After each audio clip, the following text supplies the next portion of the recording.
دیکھیں یہ بات ایسے ہے کہ میں دنیا کے تمام مذاہب کو مین میڈ سمجھتا ہوں، چاہے اس کے اندر ہندوازم ہو، اسلام ہو، کرسچینٹی ہو، جوڈائزم ہو، بدھزم ہو۔ ایک ایتھیسٹ کے نزدیک دنیا کے تمام مذاہب جو ہوتے ہیں وہ مین میڈ ہوتے ہیں۔ بسم اللہ الرحمن الرحیم۔ آپ نے ایک ویڈیو سنی اور یہ معاذ اللہ ثم معاذ اللہ پاکستان کے ٹیلی ویژن پہ بیٹھ کے غامدی کے ساتھ وہ پروگرام کیا کرتا تھا جس میں مذہبی سوالات ہوتے تھے، اور اس وقت بھی یہ تشکیک پیدا کرنے کی کوشش کرتا تھا لوگوں کے دماغ میں، لیکن اب یہ باہر چلا گیا امریکہ میں اور کھل کر اپنے ملحد اور ملحدانہ اور کفریانہ نظریات کو پھیلا رہا ہے۔ اب یہ آپ اپنے آقاؤں کے پاس جا کر جس چیز کی ترویج کر رہا ہے وہ یہ ہے کہ جتنے مذہب ہیں، جو بھی آسمانی ڈیوائن میسیجز ہیں، ان کو ڈیوائن میسیج نہ مانا جائے، بلکہ ان کو ہم یہ کہیں کہ وہ مین میڈڈ ہیں، سارے مین انسان کے بنائے ہوئے ہیں، انسانی خود ساختہ مذاہب ہیں۔ یہی اس کی ترویج ہے۔ اس ویڈیو میں یہی اس نے کہا ہے کہ جتنے بھی دنیا میں اس وقت مذاہب ایگزسٹ کرتے ہیں وہ سب مین میڈڈ ہیں، جبکہ ہمارے نزدیک ہمارا اسلام، اس کے پاس سے پہلے جو عیسائیت تھی اور جو پہلے جو یہودی ہے، یہ سب آسمانی دین کے ماننے والے ہیں۔ وہ الگ بحث ہے کہ پھر جب آپ ظاہر ہے کہ ریلیجن کو مانیں گے، پھر ریلیجن کی اسپیشلائزیشن کے میں جائیں گے تو کس ریلیجن میں باتیں ٹھیک ہیں، کس میں ٹھیک نہیں ہے، یہ پھر اگلی بحث چلی جائے گی۔ مثلا یہ آپ کے سامنے ہے ڈاکٹر مورس کی کتاب۔ تو پہلے ڈاکٹر مورس مسلمان ہوا، اس نے پھر ایک تجزیاتی طور پر بائبل، قرآن اور سائنس کتاب لکھی، اور اس نے پھر یعنی کہ مطلب یہ ہے کہ آپ جب قرآن کو، دین کو مان لیں گے تو پھر آپ اسپیشلائزیشن کریں گے کہ کس دین کے اندر آپ کو صحیح صحت نظر آتی ہے، آپ کلیریفیکیشن کریں گے پھر، اور آپ کلیریفائی کرتے ہیں کہ پھر دین کون سا صحیح ہے۔ تو پہلے تو دین بنیادی اعتبار سے، یعنی جنسی اعتبار سے، اکائی کے اعتبار سے جو ہم چیز سمجھنا چاہتے ہیں وہ یہ ہے کہ دین کیا اللہ کی طرف سے نازل شدہ بھی موجود ہے دنیا میں، یا پھر صرف اور صرف انسان کے بنائے ہوئے ہیں، جس طرح یہ میں کہتا ہے سب دین مین میڈڈ ہے۔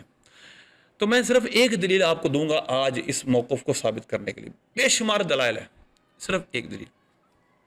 اور اس دلیل کو سن کر بے شمار کافر مسلمان ہوئے۔ اور برطانیہ میں، انگلینڈ میں نے خود ویڈیو سنی ایسے انگریزوں کی جو گریجویٹ تھے، بڑے پڑھے لکھے تھے، لیکن قرآن کی ان آیات سے متاثر ہو کر مسلمان ہوئے۔ ذرا غور کیجیے، سورہ مومنون کی آیت نمبر 14 اور صحیح بخاری کی حدیث کتاب القدر حدیث نمبر 6594 میں آپ کو دونوں کا خلاصہ بتاتا ہوں۔ سورہ مومنون کی آیت نمبر 12 سے ہم اپنے اس آرگومنٹ کو شروع کریں گے کہ اگر یہ دین سارے مین میڈڈ ہیں، بالکل بالخصوص اسلام، تو یہ چیزیں ایک 1400 سال پہلے کیسے پتہ چل سکتی ہیں، اس دور میں جب کوئی بھی سائنٹیفک انوینشن موجود نہیں تھی؟ تو یہ سوال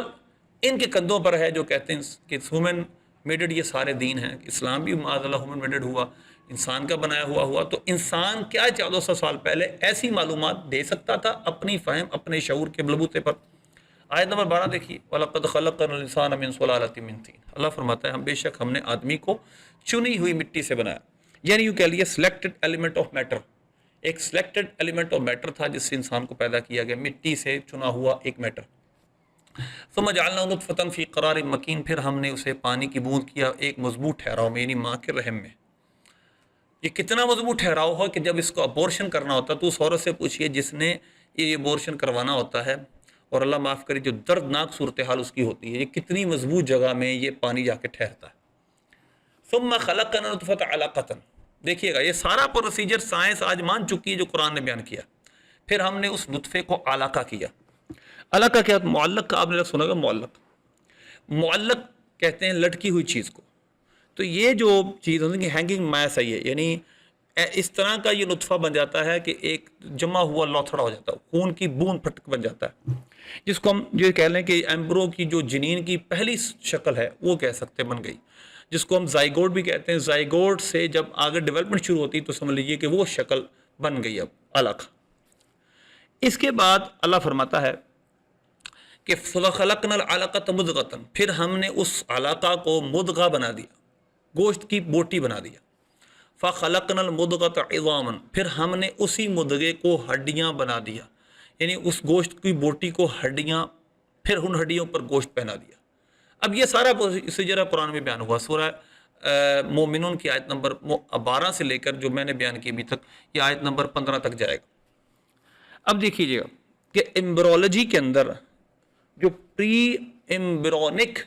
سٹیج ہے اس کے بعد پھر یعنی کہ وہ اس سے لے کر بچے کے آخری سٹیج تک سارے کا سارا علم ہمارے قرآن اور حدیث میں بیان کر دیا گیا، اور اسپیسیفکلی بیان کیا گیا، پہلے یہ ہے پھر یہ پھر یہ۔ قرآن میں وقت بیان نہیں کیا گیا تھا۔ اب ذرا غور کیجئے گا، یہ حدیث ہے صحیح بخاری کی حدیث نمبر 6594، صحیح مسلم میں بھی ہے مختلف جگہ۔ یہ دیکھیے یہ روایت ہے، اور اس کو میں پڑھ کے سناتا ہوں۔ نبی پاک صلی اللہ علیہ وسلم نے دن بھی بتا دیے کہ پہلے 40 دن نطفہ، پھر 40 دن مضغہ۔ دیکھیے ان احدکم یجمع فی بطن امہ 40 یوما ثم علقۃ مثل ذلك ثم یکون مضغۃ مثل ذلك ثم یبعث اللہ ملکا فیؤمر باربعۃ۔ اب یار غور کیجیے گا کہ 40 دن نطفہ، 40 دن علقہ، پھر 40 دن مضغہ، پھر آتی ہے روح۔ یہ حدیث نہیں، آگے حدیثوں میں روح کا صراحتاً ذکر ہے، کئی حدیثوں میں صراحتاً روح کا بھی ذکر ہے، اور قرآن نے جس کو فرمایا ثم انشأناه خلقا آخر۔ تو ایمبرونک سٹیج سے لے کر اس کے بچہ بننے تک اس سارے ایمبرو کی سٹیجز کو بیان کرنا، اس دور میں کہ جس دور میں کوئی سائنٹیفک ایجاد موجود نہیں تھی، انوینشن موجود نہیں تھی، یہ اگر انسان نے اس وقت بنا لیا تھا تو آج کا انسان زیادہ ڈیولپمنٹ رکھتا ہے، زیادہ ترقی رکھتا ہے یہ اس وقت کا انسان۔ یقیناً آپ کہیں گے کہ انسان تو اس وقت یہ چیزیں دریافت کر ہی نہیں سکتا تھا اپنی سمجھ بوجھ سے، تو پھر یہ انسان کو کیسے پتہ چل گئی؟ پھر حضور صلی اللہ علیہ وسلم نے اس دور میں یہ سب کچھ اسپیسیفکلی دن تک بتا دیے، 40 دن بعد یہ ہوتا ہے۔ اور ایک اور روایت ہے جو کہ میں ایک اور ویڈیو میں بیان کروں گا، جہاں پر تصویریں ساتھ لگاؤں گا، کہ نبی پاک صلی اللہ علیہ وسلم نے تو دن بھی بتائے ہیں کہ 47 یا 40 دن جا کر اس بچے کی شکل بنتی ہے، اور آج کی امبرولوجی یہ سب کچھ تصویروں کی شکل میں واضح کر چکی ہے کہ واقعی 47 یا 40 دن جا کر بچے کی شکل و صورت بالکل بدل جاتی ہے۔ اس سے پہلے جو جنین کی صورتحال ہے وہ سب انسان غیر انسان سب کی ایک جیسی ہوتی ہے، پھر پتہ چلتا ہے جا کر یہ جنین انسان کی شکل اختیار کر گیا ہے، اب اس کے نشو نقش بن چکے۔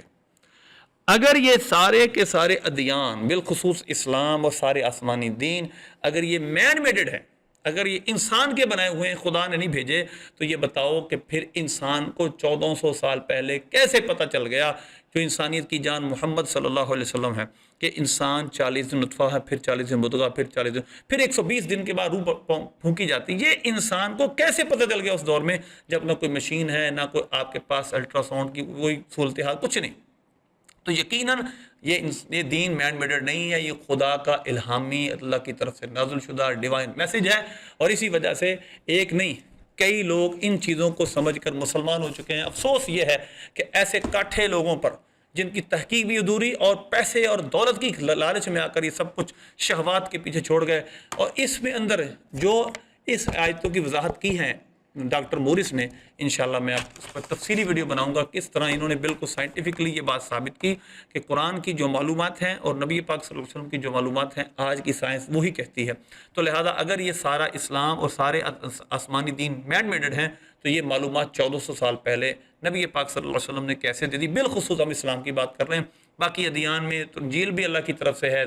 تورات بھی اللہ کی طرف سے، لیکن کچھ تبدیلیاں ہو گئی، لہذا ان کی ہم ذمہ داری ان معنوں میں نہیں لیتے کہ وہ پتہ نہیں اب ریئل شکل میں ہے کہ نہیں، بلکہ ریئل شکل میں نہیں ہے، قرآن نے واضح کیا۔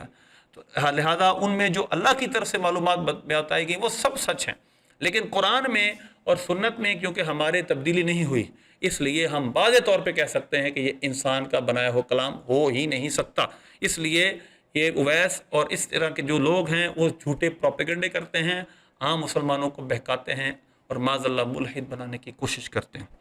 اللہ سے دعا ہے اللہ ہمیں ان فتنوں سے محفوظ رکھے۔